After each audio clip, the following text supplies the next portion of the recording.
فقط کسی کے ظاہری حالات کا اعتبار کرتے ہوئے اس کی ذات، شخصیت یا اس کے کردار پر حکم نہ لگائیں۔ یہاں ہر گھڑی ہر کوئی اپنی زندگی کی مختلف جنگوں سے لڑ رہا ہوتا ہے۔ کوئی اپنی زندگی سے لڑ رہا ہوتا ہے تو کوئی اپنی زندگی کے لیے لڑ رہا ہوتا ہے، کوئی اپنوں کے لیے لڑتا ہے تو کوئی اپنوں سے لڑتا ہے، کوئی خود سے لڑتا ہے تو کوئی خود کے لیے لڑ رہا ہوتا ہے۔ الغرض انسان کی وسعت، قوت ایمان نیز مقدر کے بقدر ہر کوئی مختلف آزمائشوں سے گزر رہا ہوتا ہے۔ یہ دنیا دارالامتحان ہے، خصوصاً ایک مومن کے لیے یہ دنیا قید خانہ ہے۔ لہٰذا اس دارالامتحان میں دارالجزا آخرت کی تیاری میں مصروف رہیں۔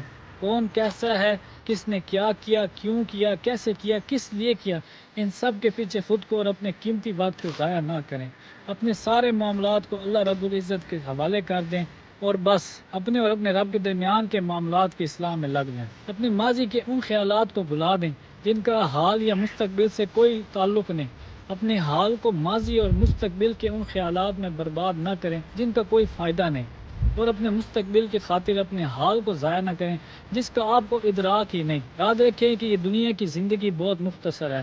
اللہ تعالیٰ سے اپنے تعلق مضبوط کریں، فکر اور غم کو چھوڑ دیں، اپنی آخرت پر توجہ مرکوز کریں اور صرف آخرت کے لیے عمل کریں۔